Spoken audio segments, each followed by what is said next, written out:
When I finally got the invitation from IRCC Canada for my working holiday, the first thing I did is choosing the city to live. And there are many options like Toronto, Calgary, Vancouver as well.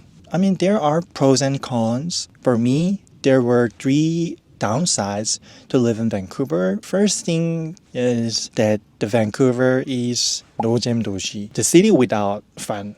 I need to explain. Compared to Seoul, it's still very small. There are 15 million people in Seoul, while around 400,000 people here in Vancouver, which means there are few infrastructures. It still has like a fewer things to do. Second of all, because of small population, it has a fewer job opportunity as well. Last but not least, it has higher cost of living compared to some other cities. It's hard to get decent job while you need to pay more to sustain your life. So it's really tough, right? So those three are the downsides to choose the Vancouver. But the upside of living here is the nature. You can get to good beaches, mountains, lakes within an hour by public transit, which is really good. And the weather here is also very good. Compared to other cities, I've heard that most of the cities in Canada get extremely cold during the winter. I didn't think I could bear it. Vancouver sounded really okay, even though we have like a long, rainy, gloomy season for like 5 months at least.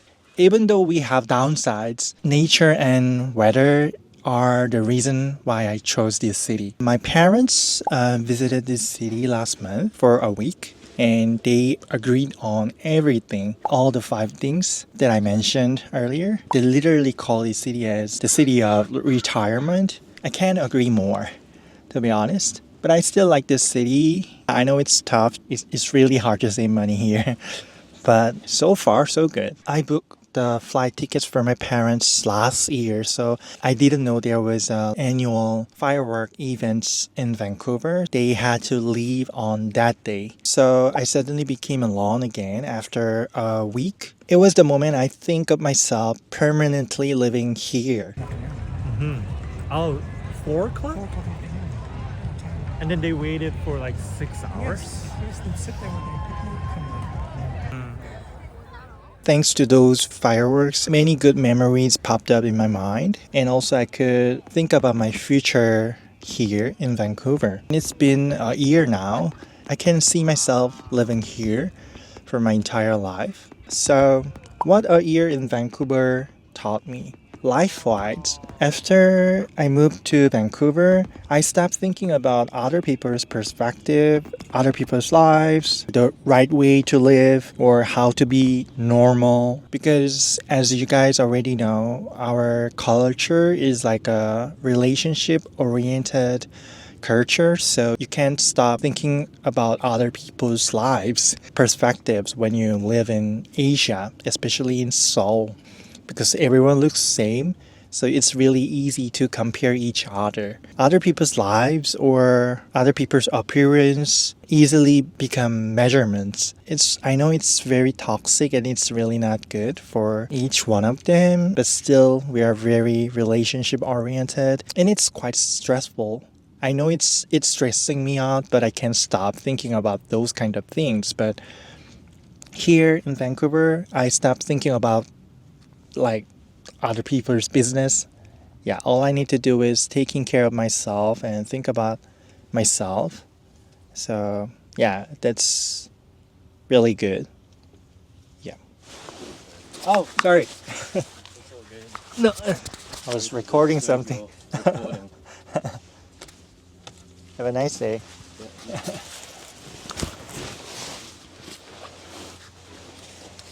Yeah, I didn't know. He has such a nice body. Anyways, so yeah, that's one thing. And yeah, I mean, because of those kinds of things, I used to have like a guilty to my parents. and also like a self-hatred. Even though I came out to my parents and all of my friends, I still have some kind of self-hatred. It deep in my mind, and it was really tough to carry it like all the time. My friends getting married, having child, there was no progress at all in my life. And because of the again, the relationship oriented like mindset, I couldn't stop comparing myself to those friends. So that's the thing. 2 days after the fireworks, there was Vancouver Queer Parade. I could easily compare the queer parade in Vancouver and Seoul. Everyone looks excited for the parade. I thought everyone would going to walk through the route, but there are parades and audiences who's going to watch those parades. Look at them. Ooh. Unlike Korea, it seems everyone is welcoming this parade.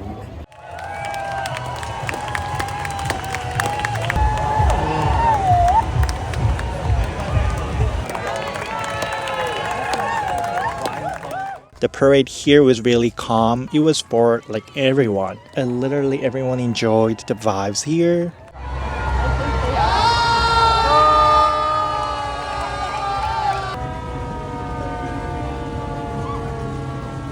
But in Korea, you'll see a lot of people from church protesting, yelling against the people who march. It feels like you're in the middle of war rather than a festival.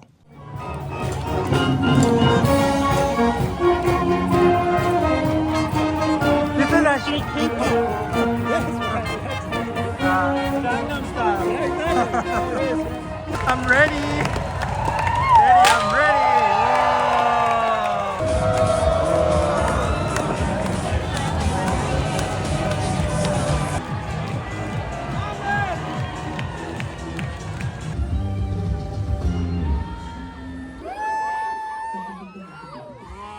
We have Davie Street and Reg Beach, like here. I think it's really good to feel a sense of belonging. I'm really feeling it here. That's something I've never felt when I was in Korea, which is awesome. And I've made some friends here. I really see myself here, and I know that people here come very often for like a long period, like 5 years, 10 years, even like 20 years when I talk to like old men. I think this is really fantastic.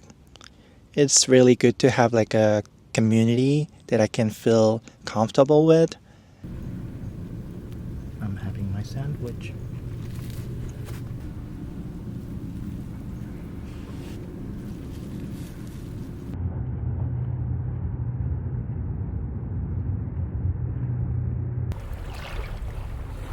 So, what a year in Vancouver taught me career-wise. When I was in Korea, I used to work for K-beauty industry. Thanks to their popularity in the United States, we used to export a lot of products to America. Thanks to that, I was able to work for the Amazon marketplace. My careers in Korea fits right into their requirement. That's how I get the full-time office job here. Since my career is focused to Amazon Marketplace, I will get more job opportunities if I move to Toronto. But if I move to Korea, all I can get is a job within the cosmetic industries. And I've had enough of experience with cosmetic brands.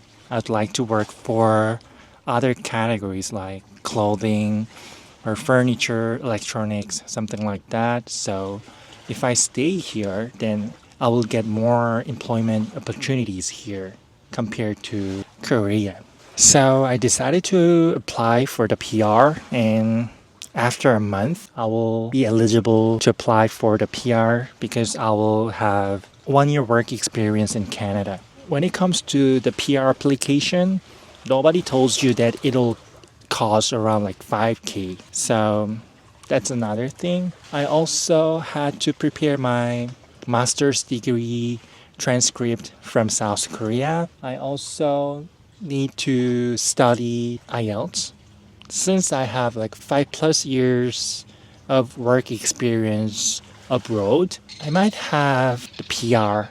Currently, I've been preparing for the second invitation for the working holiday express entry from the federal and the BCP&P, which is from the States. I've been preparing a lot of things at the same time. I will keep it updated here in my channel, so please subscribe. I'll see you on the next video. Take care.